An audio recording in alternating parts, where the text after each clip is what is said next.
my friend, these are 5 mistakes that every musician makes that show that you're a novice. When you overcome these, it just makes a little bit more sense. I'm just one person. This is just one little YouTube channel. I hope you like it. If so, subscribe.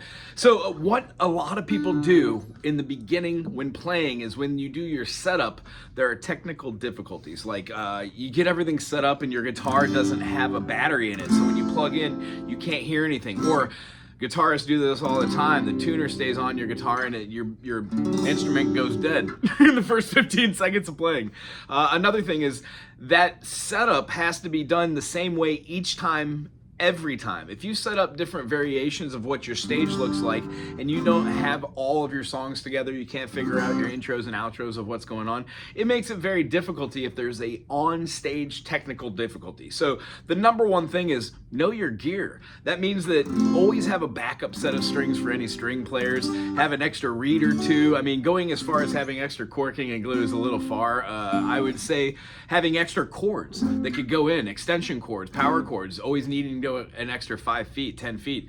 Always bring safety lights so you could work in gaffing tape so you can tape things down. Now, you're not always going to need these, but when you show up for every single gig with the same things and get used to the process of it, it becomes more of a structured thing. And I don't know, I've got a little OCD, which also kind of works in my favor for being able to understand how to play stuff. I don't know. When I put it all together, I think that it's the total package. Music's really hard to learn in the beginning, but once you get that kind of idea of what music is, you can do it anywhere with anything in any key. It's all the same pattern recognition. So why isn't setting up for a gig the same way? Personally, I played thousands of gigs. One of the things I always do is leave my instrument in the case while I'm ready to play. If I'm having a tech set it up for me, I make sure that it goes out right before when all the other things go out.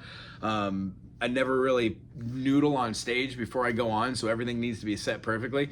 The idea behind having your gear, knowing your gear, means if there is an issue, you can problem solve it. Just like if you're a mechanic, you could hear something wrong with the car and be able to diagnose it. Or at least say, hey, it's the squeaky thing in the back. Well, that's kind of how I feel personally about one of the major things of setting up an instrument. Setting up your rig, it's always done the same way. You prefer a way of playing, a way of sound, and this is just personal too. Some people just set up differently every way. Put the knobs any old which way, and whatever comes out, comes out. Music. One of the things I try to talk about is related to this, which this is the second thing. Volume, dynamics. Almost every band that starts off wants to play loud and fast. It's just a thing, I think. I'm not sure. It just depends on the genre. I've never playing as loud as I can when I'm trying to do bossa or jazz or anything. But, trying to play with dynamics is really another level of musicianship, because you can hear somebody playing just the same thing you've heard a million times. But because the volume is just a little bit different, it's not really super loud. The horn player or the guitar player gets to choose chords that you normally wouldn't hear.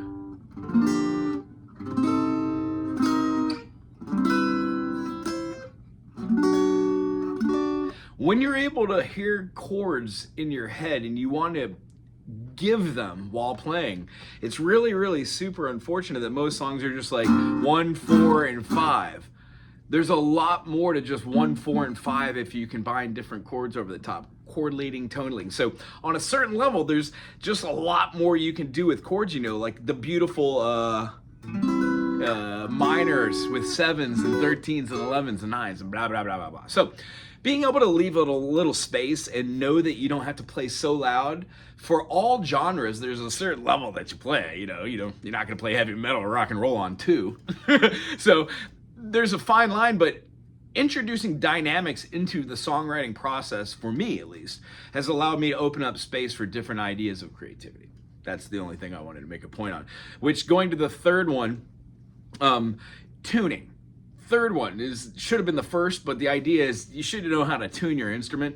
One of the biggest issues that I find on an island where the instruments you have, no matter how nice the instruments are, this is a Gretsch, what is it, the 501 series, is G501 3CE. It has the cutaway and the electric. I really enjoy it. Only thing I don't like is I always leave on my tuna and my batteries go dead, like the aforementioned dummies. That's me. So what happens when you have an instrument which somewhat stays in tune in an air conditioning room? It goes out of tune when you're getting in swelling and different temperatures. So unless you've got top-notch gear, your stuff's going to be going out of tune all the time. Having a tuner on the top of your headstock or having something in here onto which you could check if you have a pedal board, have a mute or a volume button onto which you're not going like in between songs. So being in tune, no matter what that is, everybody should have a tech or be the tech. There should never really, in my opinion, I like playing on stages and with bands and players that know their instrument and know how to be in tune. So when you get on stage, there's not like, oh, everybody's like kind of tuning again. It's like that kind of feeling when you're standing on the edge of a cliff and you go to jump off. Or you know, you're going to be taking a risk in a certain situation by doing something that you've done 1,000 times, but you still have that feeling of anticipation that every time. That's the feeling that I love right before I play, knowing that when I go out there, the first note that I strike is going to be that. So for like the band's like, hey, we're going to play this song, it's going to be this, and everybody goes for it, and you're like, you go to play, and this gorgeous chord sounds more like, and you're like, because the fingerings you have don't work and you can't go on the fly and change it, so you have to change the way you're doing.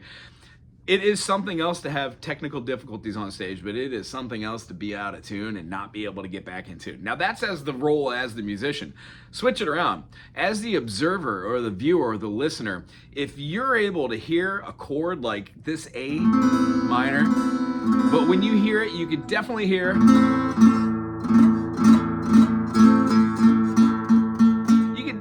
notes out of tune, but the person playing just doesn't tune, and then the song ends, and then they continue to play with that out of tune tuning. That means that they cannot hear that. And you know, for that, it's just, this is why I'm talking about this step.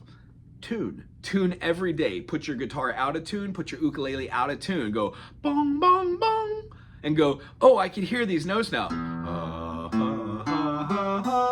And if you can't sing, that's fine. Try to sing. The brain remembers what this tone is, not what the tone is you're singing. So when you're trying to go through all these notes, it helps to do exercises which allow you to remember what the names of the strings are. So in the beginning, take that picky-do, if you're playing strings, put it sideways and just simply, you can mute it because it gets annoying, but you feel the strings.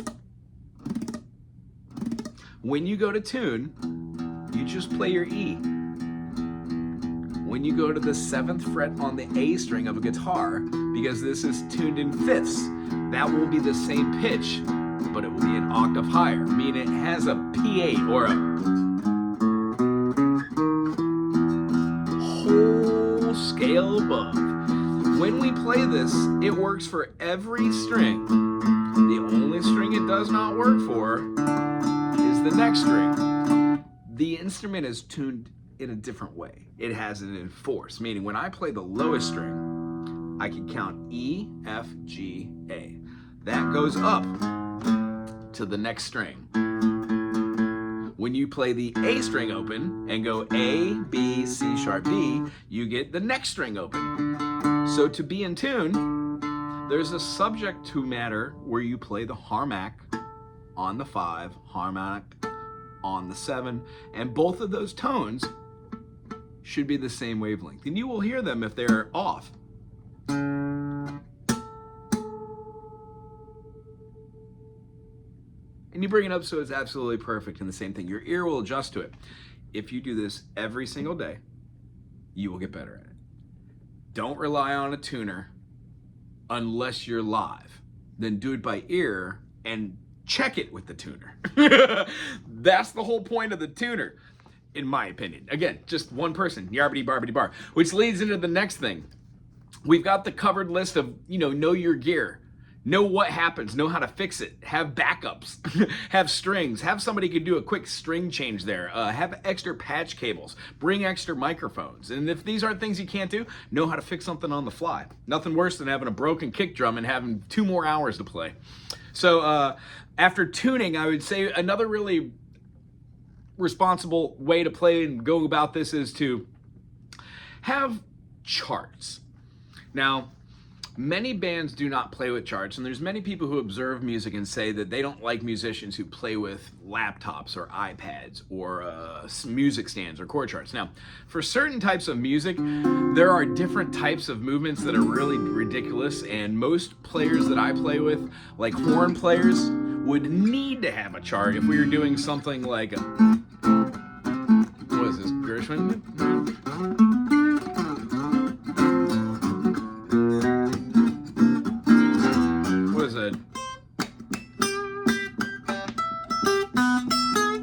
Something like that.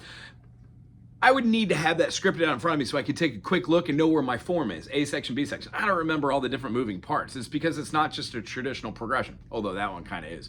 But if we're doing like Brubeck Take 5, I would want to know what I'm doing and how to read that as a basis looking at it. So charts, kind of to me, is like, they're not necessary, but they're great. Now, that's as the musician thing. I love playing music. I love it, but I cannot remember words. I've written thousands of songs. I cannot remember really one word to any of the music I've written. And, you know, that says something. Is the message not powerful enough? Does it convey a story? What's up with the prose? But that's a whole nother issue. That's songwriting. As far as like the lyrics, they just evade me. If I have the first lyric, sometimes I could get through it. Some songs, like the songs I really, really love by other artists, I remember every word, like Terrapin Station or any Zappa tune. But the long and short of it is, it's my kryptonite. Although I'm really happy with my superpower. I can listen to almost any song and figure it out on some instrument, blah, blah, blah. So it really helps to know what you're playing, your gear, how to tune that instrument, how to listen for dynamics, and how to write music around that so all the players on stage get to really enjoy it. Another thing that people do is write charts. You don't have to use them, and flip that around. As the observer, if you're observing like a band playing with charts, maybe observe the music they're playing. It might be interesting to see somebody playing like their own original music and they have charts and they're reading it. That would be interesting because it's kind of what I have to do for my own stuff. I can't remember every lyric to every song that I've ever written. I wish I could, but my brain kind of focuses on the music and the notes. So I would say in the long run, some of the things that we do on and off stage that make us look like noobs are just having a little confusion. And then that really leads to the last thing that I'd like to talk about, which is always really the hardest thing. Every project has to have some sort of form, some hierarchy. And I know that sounds crazy to say, but there has to be somebody leading it. Any band that I've ever been where people just kind of come together and do their thing, or there's a floating band where there's like 12 members, but only 5 show up at one time and the music is the same. I've played in many different types of things. I have subbed for many different bands. They'll have I put my name out there in certain circles on, you know, where I've lived in the past and here. If a band has a gig and they have a falling out with like a bass player or a drummer or a guitarist or something, I like to pick up on the fly, not knowing anything about the bands and the music. If they have charts, it's amazing because I could take one quick look at it, get the feel when they start playing. It's something that close to what I play because I've played over 200,000 hours in certain genres on, you know, ideas. So when it comes down to it, being able to play anything for anybody is lots of fun, but then it takes like, what do they want? And what am I listening to while I'm on stage live trying to perform and comp on something I've never heard? How do I not overstep or tip on anybody's toes while they're playing? If there are dynamic or musical changes, what am I listening for? So the whole idea is if my instrument is in tune and I know exactly how to work my gear and I'm capable of standing on stage and reading a chart, even at a very, very minute level, just to go, oh, cool, we're in the key of G. Okay, I kind of know where G is. Being able to just do things like that, along with being in tune, knowing how to read a chart, and then lastly, who's the leader? Who takes charge? Who says, here's our next song? Have we talked about it before that? Do you just get on stage willy-nilly and just play anything? Have you been playing for 15 years together and you don't need a leader? Everybody just kind of goes, cool, next song. There is always downtime in between songs. And the music that I play, I generally, for my own stuff, I just lump it all together. I'll play like 3 or 4 songs before I even talk to the audience. I'll say, hello, thank you for being here tonight. After like 5 or 6 songs, I will introduce 1 or 2 members that have been soloing. And then at the end of the show, I'll say, thank you very much for coming out and enjoying music. We appreciate it. We are very grateful for you, supporting music, local music. And then these are the members of the band again. Thank you, good night. And that's generally just how it goes. It's more about the music rather than it is about me. And when people come out and they visit, and they highlight and they come out and play, I feel so grateful that somebody takes time out of their day or their music schedule to come and play alongside of us. So all these things and more are just my opinion on what are a couple things we should all look at and try to remember. These are the things that diversify. Have you just gotten into this, and what might or might not happen? Now, there are so many other variables that could happen that just make us look like amateurs. I could tell fun stories if anybody cared, but maybe that's for a live session. Anyway, if you enjoyed this, thumbs up, subscribe, put something cool in the comment section. If you have any ideas for the channel, I'll put them in there as well. I'm trying to just freely talk.